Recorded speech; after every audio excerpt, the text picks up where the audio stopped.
Assalamualaikum warahmatullahi wabarakatuh. Untuk sekarang saya lanjutkan materi dari logika informatika. Bab 1, pengenalan logika matematika. Logika informatika berasal dari bahasa Yunani yang berarti logos. Kemudian definisi logika itu ilmu pengetahuan yang mempelajari atau berkaitan dengan prinsip-prinsip dari penalaran argumen yang valid. Para ahli itu setuju bahwa logika itu merupakan studi tentang kriteria-kriteria untuk mengevaluasi argumen-argumen dengan menentukan mana argumen yang valid dan membedakan antara argumen yang baik dan argumen yang tidak baik. Pada awal mulanya, logika itu dipelajari sebagai salah satu cabang filosofi atau ilmu filsafat. Tapi pada tahun 1800-an, logika dipelajari di bidang matematika dan sekarang ini juga di bidang ilmu komputer, karena logika juga mempengaruhi ilmu komputer di bidang perangkat keras maupun perangkat lunak. Aristoteles adalah orang pertama yang mengobservasi, meneliti, dan mencatat hukum-hukum logika formal, khususnya bentuk penalaran yang disebut silogisme yang terdiri dari beberapa premis dan satu konklusi. Logika yang dikembangkan oleh Aristoteles ini disebut juga logika klasik atau logika Aristoteles. Macam-macam logika. Ada dua, yaitu logika alamiah dan logika ilmiah. Logika alamiah itu merupakan kinerja akal budi manusia yang berpikir secara tepat dan lurus sebelum dipengaruhi oleh keinginan-keinginan dan kecenderungan-kecenderungan yang subjektif. Kemampuan logika alamiah manusia itu ada sejak lahir. Yang kedua, logika alamiah itu merupakan pengetahuan yang mengkaji tentang gejala-gejala alam semesta, termasuk di muka bumi ini, sehingga terbentuk konsep dan prinsip. Yang ketiga, logika alamiah itu merupakan suatu masalah yang telah dapat dipecahkan, maka akan timbul masalah lain yang menunggu pemecahannya. Untuk logika ilmiah memperhalus dan mempertajam pikiran manusia serta akal budi manusia. Yang kedua, logika ilmiah menjadi ilmu khusus yang merumuskan azas-azas yang harus ditepati dalam setiap pemikiran. Berkat pertolongan logika ilmiah inilah akal budi dapat bekerja dengan lebih tepat, lebih teliti, lebih mudah, dan lebih aman. Jadi logika ilmiah ini dimaksudkan untuk menghindarkan kesesatan atau paling tidak dikurangi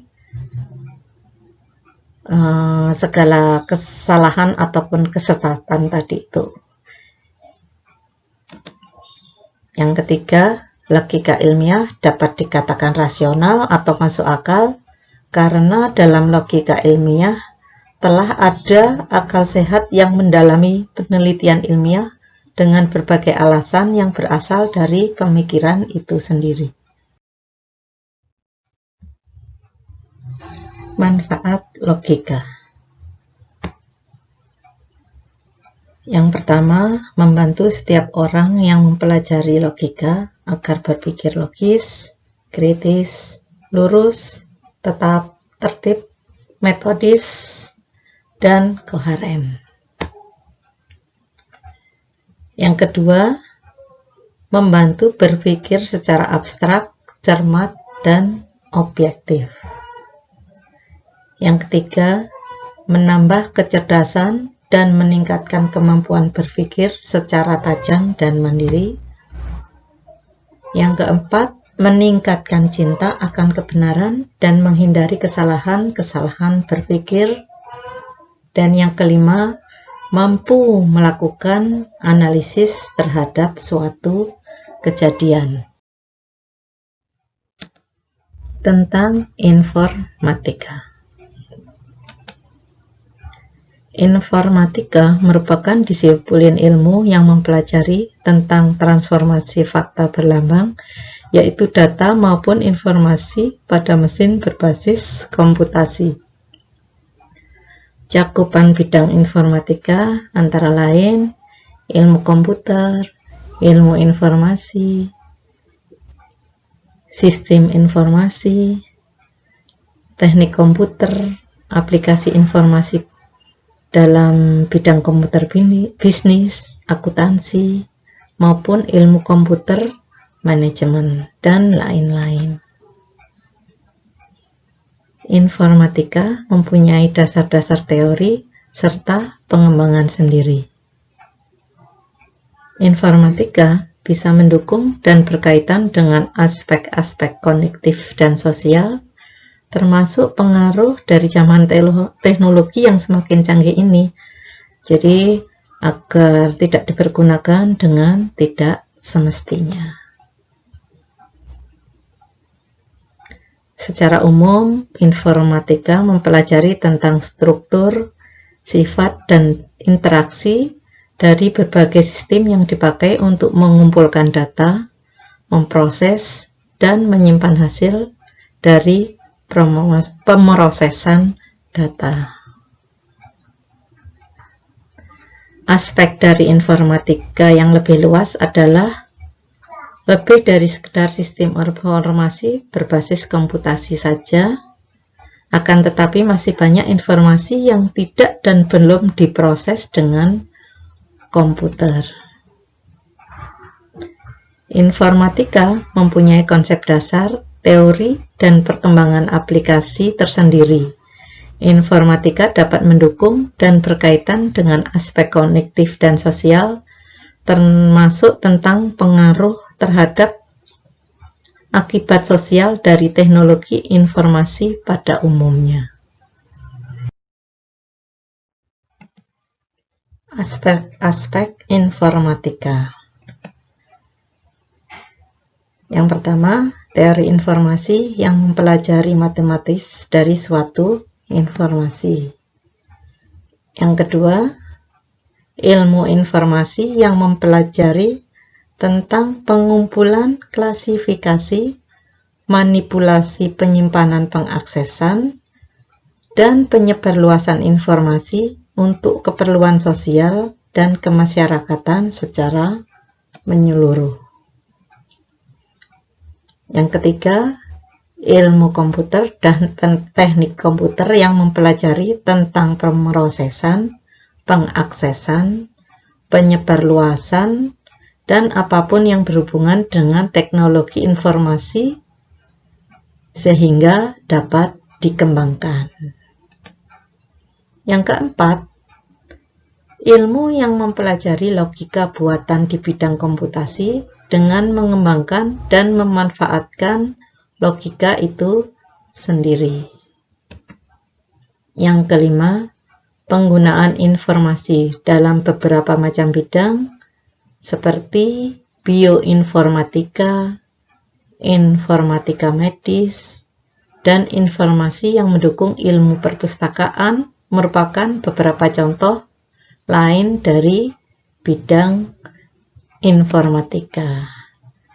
Yang keenam, sesuatu yang fleksibel karena mempunyai konsep dasar dan teori yang mudah disesuaikan dengan perkembangan global.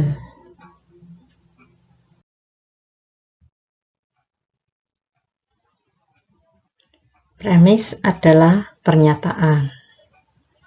Contoh-contoh dari premis atau pernyataan: Yang A, semua mahasiswa pandai. B, Badu adalah mahasiswa. C, semua manusia bermata 4. D, Badu seorang manusia. Jadi premis adalah sebuah pernyataan. Kemudian argumen. Argumen adalah suatu usaha mencari kebenaran dari pernyataan berupa kesimpulan berdasarkan kebenaran dari suatu kumpulan pernyataan yang disebut premis. Contohnya, semua mahasiswa pandai. Dono adalah mahasiswa. Dengan demikian, Dono pandai. Kita lihat di sini, argumen ini dikatakan logis karena pernyataan 1 dan 2 atau premis 1 dan 2 diikuti oleh satu pernyataan berupa kesimpulan yang mengikuti dan berasal dari premis-premisnya. Jadi untuk premis 1 tadi adalah semua mahasiswa pandai, premis 2-nya adalah Dono adalah mahasiswa, sedangkan kesimpulannya adalah Dono pandai. Jadi argumen ini dikatakan logis. Untuk yang contoh kedua, B, semua manusia bermata 4. Ani adalah manusia. Dengan demikian, Ani bermata 4. Argumen ini akan menimbulkan perdebatan. Kenapa? Karena kita tahu Ani itu manusia dan manusia itu adalah bermata 2. Karena itulah argumen ini yang menimbulkan perdebatan. Walaupun kesimpulannya tetap mengikuti premis-premisnya. Konklusi atau kesimpulan. Penarikan konklusi atau inferensi. Penarikan konklusi merupakan proses untuk mendapatkan suatu proposisi yang ditarik dari satu atau lebih proposisi. Proposisi yang diperoleh itu harus dibenarkan oleh proposisi tempat menariknya. Kemudian proposisi yang diperoleh tadi disebut konklusi atau kesimpulan. Penarikan konklusi dilakukan atas lebih dari satu proposisi dan jika dinyatakan dalam bahasa disebut argumen. Proposisi yang digunakan untuk menarik proposisi baru disebut premis.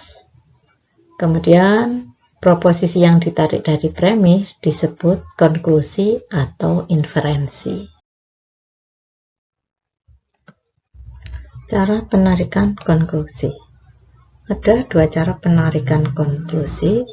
Yang pertama adalah konklusi induktif. Untuk konklusi induktif, konklusi harus lebih umum dari premisnya. Penarikan konklusi ini adalah hasil berpikir dari soal-soal yang khusus, membawanya kepada kesimpulan-kesimpulan yang umum.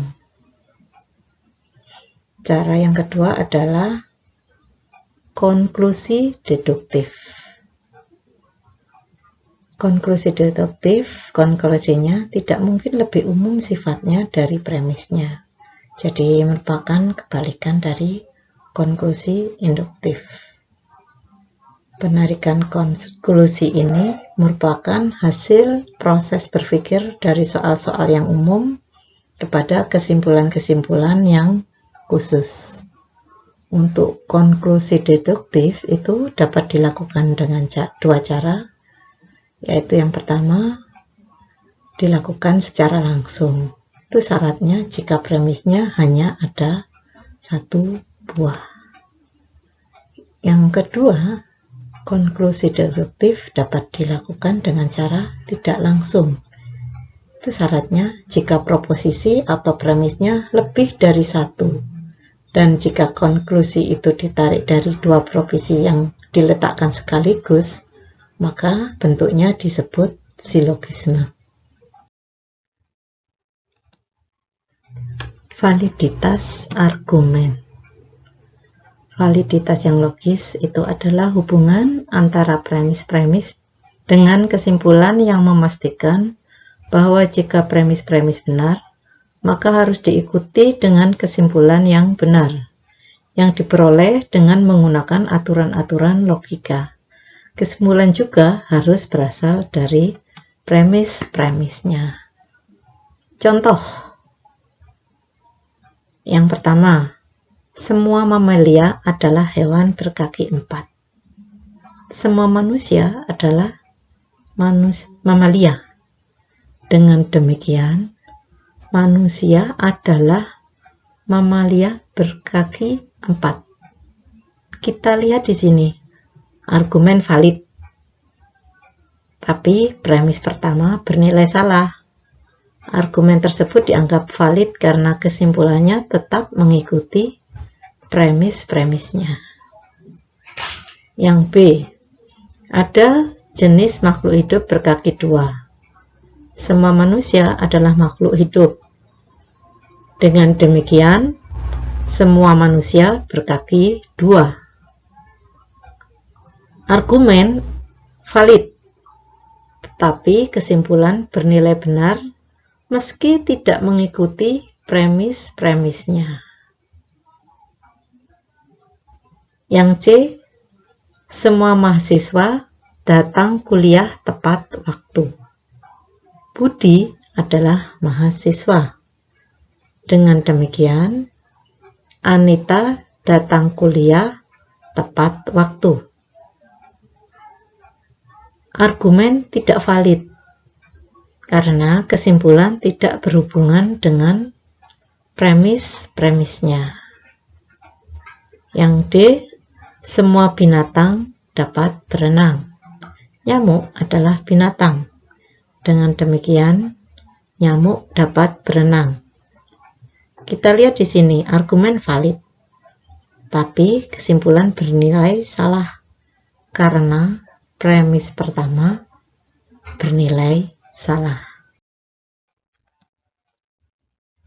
Suatu argumen logis dapat disebut kuat jika dan hanya jika memenuhi persyaratan berikut. Yang pertama, argumen harus valid. Dan yang kedua, semua premis-premisnya benar. Contoh, semua binatang dapat berenang. Nyamuk adalah binatang. Dengan demikian, nyamuk dapat berenang. Argumen kita lihat valid, tapi validitasnya tidak kuat karena premis pertama salah. Kita lihat di sini premis pertama adalah semua binatang dapat berenang, padahal kita ketahui bahwa tidak semua binatang dapat berenang. Logika klasik. Logika klasik pertama kali diperkenalkan oleh Aristoteles, seorang filsuf dan ahli sains dari Yunani. Sehingga logika yang diperkenalkannya disebut logika Aristoteles atau Aristotelian logic. Aristoteles mengembangkan silogisme. Silogisme adalah suatu argumen yang terbentuk dari pernyataan-pernyataan dengan salah satu atau keempat bentuk berikut. Yang pertama, semua A adalah B atau universal afirmatif. Yang kedua, tidak A adalah B atau universal negatif. Yang ketiga, beberapa A adalah B atau partikular afirmatif. Yang D, beberapa A adalah tidak B atau partikular negatif. Huruf A dan B itu menggantikan kata benda, manusia, hewan, berkaki dua, dan sebagainya. Logika modern. Logika modern atau logika simbolik dikembangkan berdasarkan logika Aristoteles. Logika modern memperkenalkan simbol-simbol untuk kalimat yang lengkap dan perangkai-perangkai yang akan merangkainya. Misal, and, or, if then, if and only if, dan sebagainya. Suatu ekspresi logika yang berbentuk well-formed formula, dari yang berbentuk sederhana sampai dengan yang rumit, akan dimanipulasi dan diproses dengan berbagai rumus atau formula sesuai dengan kaidah matematika yang sederhana sampai yang rumit. Inilah yang sebenarnya menjadi subjek dari logika matematika. Logika matematika yang menangani masalah well-formed formal yang hanya memiliki nilai benar atau salah itu ada dua. Yang pertama, logika proporsional. Dikembangkan oleh Jas Boole dan Augustus de Morgan yang memberinya nama logika simbolik karena logika tersebut bekerja dengan memanipulasi simbol-simbol. Dasar pembelian nilainya dapat diformulasikan pada tabel kebenaran yang diperkenalkan oleh Emil Elbos dan Ludwig J.J. Wittgenstein. Morgan sendiri akhirnya bisa membuktikan kesalahan dari silogisme.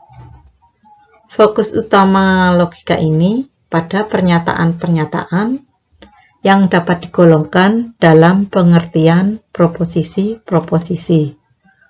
Sebagai contoh, semua kuda adalah hewan. Dengan demikian, semua kepala kuda adalah kepala semua hewan. Yang kedua, logika predikat. Pernyataan-pernyataan yang tidak dapat digolongkan sebagai proposisi dan tidak dapat diproses dengan logika proposisional akan ditangani oleh logika predikat yang selalu menyertai suatu pernyataan dalam bentuk kalimat. Diperkenalkan oleh Sir William Hamilton dengan doktrinnya yang dinamakan quantification theory. Sehingga tidak heran jika ada yang menyebutnya dengan logika kuantifikasi atau pengkuantoran logika. Kemudian dikembangkan oleh Gottlob Frege. Tetapi formula-formula logika predikat yang digunakan sekarang yang diberi nama first order logic dikenalkan oleh David Hilbert and Wilhelm Ackermann pada tahun 1928. Sebagai contoh dari logika predikat adalah semua gajah memiliki belalai. Dumbo seekor gajah. Dengan demikian, Dumbo memiliki belalai. Logika banyak nilai. Perkembangan logika saat ini telah mampu mengembangkan logika banyak nilai atau many valued logic yang titik utamanya bukan hanya nilai benar dan salah, tetapi masih memiliki nilai ketiga yang bersifat netral. Ada yang mengekspresikan seperti pada nilai probabilitas yang memiliki nilai antara 0 dan 1 atau antara min 1 dan plus 1. Logika banyak nilai mulai diperkenalkan oleh Jan Lukasiewicz ahli matematik dari Polandia pada tahun 1920. Ia memperkenalkan nilai ketiga di antara nilai 1 dan 0. Yang selanjutnya, logika banyak nilai ini terus dikembangkan dan saat ini sudah mampu menangani nilai antara 0 dan 1 atau antara truthful dengan falsehood yang disebut dengan logika fuzzy atau fuzzy logic. Pengembang logika fuzzy adalah Lotfi A. Zadeh, seorang ahli sains dari Iran, Persia, yang tinggal di Amerika Serikat. Zadeh pertama kali dalam makalahnya menyebut himpunan fuzzy atau fuzzy set dan memperkenalkan cara-cara memanipulasinya secara matematis. Pada tahun 1973, Zadeh memperkenalkan secara formal istilah fuzzy logic. Untuk mempelajari logika dengan sempurna, ada ilmu yang berkaitan, yakni semantik atau filsafat bahasa. Tekanan utama semantik adalah pada arti kata dan kalimat. Kemudian epistemologi atau teori pengetahuan. Tekanan utama pada kondisi atau situasi di mana pernyataan akan selalu bernilai benar. Psikologi penalaran atau psychology of reasoning. Tekanan utama pada proses mental yang mempengaruhi penalaran. Meskipun demikian, logika matematika tetap menekankan dan membatasi diri pada logika antar pernyataan-pernyataan yang diubah dalam bentuk simbol-simbol yang disebut bentuk logika atau ekspresi logika, sedangkan hal lainnya dapat dipelajari melalui ilmu filsafat.